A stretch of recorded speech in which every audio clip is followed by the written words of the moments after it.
ফিরে আসা, আমি যে ভুলের মধ্যে আছি বা যে ভুল করেছি তা থেকে নিজেকে গুটিয়ে নেওয়া, গুছিয়ে নেওয়া, ফিরে আসা, এটা হলো তওবা। তো আল্লাহ পাক রব্বুল আলামিনের পক্ষ থেকে কোরআনুল কারীম সূরাতুন নিসার 18 নম্বর আয়াত আমি তেলাওয়াত করেছি। উক্ত আয়াতের আলোকেই সামান্য কিছু কথা বলবো। সময় অতীব সংক্ষেপ, তবে অনেক দামি এবং প্রয়োজনীয় কিছু কথা আল্লাহ পাক বলেছেন। সে কথাগুলো আপনাদেরকে আমি শোনানোর চেষ্টা করব। আল্লাহ রাব্বুল আলামিন যেন আমাকে এবং আপনাদেরকে উক্ত আয়াতের উপরে, আল্লাহ পাকের হুকুম আহকামের উপরে আমল করার তৌফিক নসিব করেন। সকলেই বলেন আল্লাহুম্মা আমিন। আসেন দেখি আল্লাহ তাআলা কি বলছেন। আউযু বিল্লাহি মিনাশ শাইতানির রাজীম। وليست التوبة للذين يعملون السيئات। আল্লাহ রাব্বুল আলামিন এখানে একবারেই বললেন তওবা তাদের জন্য নয়। প্রথম কথা কি বললেন? ওয়ালাইসাতিত তাওবাতু, এবং তওবা লিল্লাযিনা তাদের জন্য না, ইয়ামালুনাস সাইয়্যাত, যারা পাপের কাজ করে। আল্লাহ বলছেন যারা পাপ করে তাদের জন্য তওবা না। তাহলে তওবা কার জন্য? এখানে বোঝার ব্যাপার আছে না, যে পাপী, যে পাপ করছে তার জন্য তওবা না। আমরা সাধারণত তার জন্যই বুঝি, কিন্তু আল্লাহ তাআলা এখানে বললেন তওবা তার জন্য নয়, কিন্তু তওবা তাদের জন্য নয় যারা খারাপ কাজ করে। আরে বেটা, করে মানে কি? এখানে বলা হচ্ছে ইয়ামালুনাস সাইয়্যাত, বহুবচন, করতেই থাকে। কি করে? কথা বলেন, কি করে? করতেই থাকে, তার জন্য তওবা না। এরপর আল্লাহ পাক আবার বলছেন, সামনে গেলে বুঝতে পারবেন ভালোভাবে, হাত্তা ইযা হাদারা আহাদাহুমুল মাউত,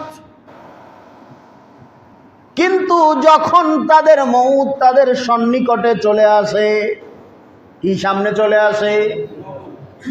যখন তাদের মৃত্যু তাদের একেবারেই নিকটবর্তী হয়ে যায়, মালাকাল মউতের দেখা যখন মানুষটা পেয়ে যায়, ক্বালা ইন্নী তুবতু, তখন সে তওবা করতে চায়। কি করতে চায়? ক্বালা ইন্নী তুবতুল আনা ওয়ালা আলাল্লাযীনা ইয়ামুতুনা ওয়া হুম কুফফার। আল্লাহ রাব্বুল আলামিন বলেন, এমনকি তাদের কারো মৃত্যুর সময় এসে গেলে সে বলে আমি এখন তওবা করলাম। বলেন নাউজুবিল্লাহ। কথাটা বুঝতে পারছেন? ক্বালা ইন্নী তুবতু, যখন তার মউতটা কাছেই এসে যায় তখন বলে আমি তওবা করলাম, আমি তওবা করলাম।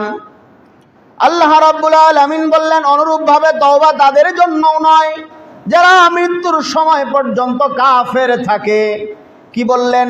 ওয়ালাল্লাযীনা ইয়ামুতুনা ওয়া হুম কুফফার, যারা মৃত্যুর সময় পর্যন্ত কাফের থাকে, কিন্তু যখন মালাকাল মাউত তার কাছে পৌঁছে যায় তখন সে বুঝতে পারে দুনিয়ায় যা বিশ্বাস করেছি, যা ইয়াকিন ছিল, যা নিজের উপরে ইস্তেকামাত ছিল, ইসলামের প্রতি বিশ্বাস ছিল না, কিন্তু ইসলামওয়ালারা বলেছে মালাকাল মাউত আসবে।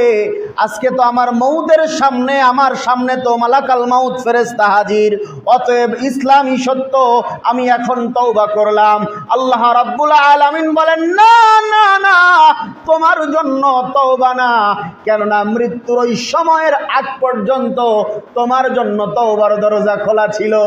কিন্তু যখন তুমি দেখেছো এই মালাকাল মাউত যখন তোমার কাছে এসেই গেছে, তখন তোমার দুনিয়ার জিন্দেগির হায়াত শেষ, সময় শেষ, অতএব তোমার আর তওবা করার কোনো সুযোগ না, তওবা করার কোনো সুযোগ নাই।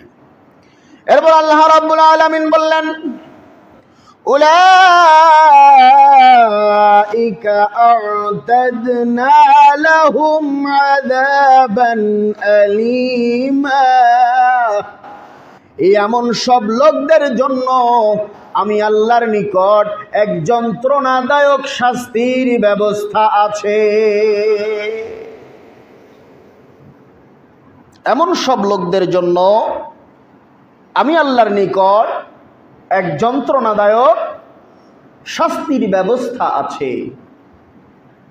আসেন, এই যে আয়াতের মধ্যে আল্লাহ রাব্বুল আলামিন যা বললেন, আল্লাহ তাআলা আমাকে আপনাকে কি বুঝাতে চাচ্ছেন, আর আপনি আমি এই আয়াত দ্বারা কি বুঝলাম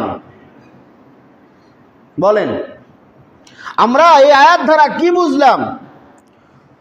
আল্লাহ রাব্বুল আলামিন এই যে তওবা শব্দটা তো আরবি শব্দ না? তাওবা কি শব্দ? আরবি শব্দ। তাওবা শব্দের শাব্দিক অর্থ হলো ফিরে আসা। কি করা? কথা বলেন, কি করা? ফিরে আসা। আবার আল্লাহ রাব্বুল আলামিন আয়াতের মধ্যে বললেন তওবা তাদের জন্য নয় যারা পাপ কাজ করতেই থাকে। কোন ব্যক্তি পাপ কাজ করতেই থাকে? আবার আল্লাহ রাব্বুল আলামিন বলছেন যে না, তওবা তাদের জন্যই যারা গুনাহ করে। আশ্চর্য ব্যাপার, দুই জায়গা কথা দুই রকম না? আল্লাহ রাব্বুল আলামিন পরিষ্কার জানায় দিচ্ছেন আমি আল্লাহর নিকট তওবার দরজা সর্বত্র খোলা আছে ওই সকল বান্দাদের জন্য যে সকল বান্দারা না জেনে না বুঝে ভুল করে অপরাধ করেই যাচ্ছে, অজ্ঞতার কারণে না জানার কারণে সে ভুলের মধ্যে ছিল, ভুল করতেই আছে, তার কাছে আমি আল্লাহর দাওয়াত পৌঁছায় নাই, আমি আল্লাহর হক না হকের কথা পৌঁছায় নাই, হারাম কি হালালের ব্যাপারটা তার পর্যন্ত পৌঁছায় নাই। আসলে সে বড় ভাইয়ের জমিটা যে মেরে দিয়েছে এতদিন সে বুঝতে পারে নাই, আজকে যখন বুঝতে পেরেছে, বোঝা মাত্রই ওই ভুল থেকে নিজেকে শুধরে নিয়ে হক ব্যক্তির মালিক, যে ব্যক্তি হকের মালিক, তার হক তাকে বুঝিয়ে দিয়েছে। আবার যখনই সে বুঝতে পেরেছে এইটা হারাম, সাথে সাথে বাদ দিয়েছে, যখনই বুঝতে পেরেছে এইটা হালাল, সাথে সাথে হালালকে গ্রহণ করেছে। যখনই বুঝতে পেরেছে আমি ভুলের মধ্যে আছি, আমার আল্লাহর বিধান একরকম, আমি চলছি আর একরকম, আমি যখনই বুঝতে পারবো আল্লাহর বিধান হলো ডান দিকে চলা, আর আমি যখন দেখতে পাচ্ছি না আমি বাম দিকে চলছি, বোঝা মাত্রই যেই ব্যক্তিটা আল্লাহর হুকুমের উপরে চলে যাবে ওই মানুষটার কথাই আল্লাহ বলেছেন, বোঝা মাত্রই বান্দা যখন আমি আল্লাহর কাছে ফিরে